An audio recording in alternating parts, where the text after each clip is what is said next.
కలశాన్ని నీ పూజకు నిలయాన్ని నీ వీణకు నాదాన్ని కాన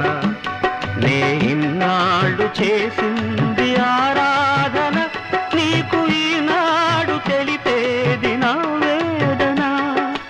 ఇదే నిన్ను వినమని ఇదే నిజం అనమని ఇదే నిన్ను వినమని ఇదే నిజం అనమని చెప్పాలని ఊది గుండె విప్పాలని ఉంది చెప్పాలని ఉంది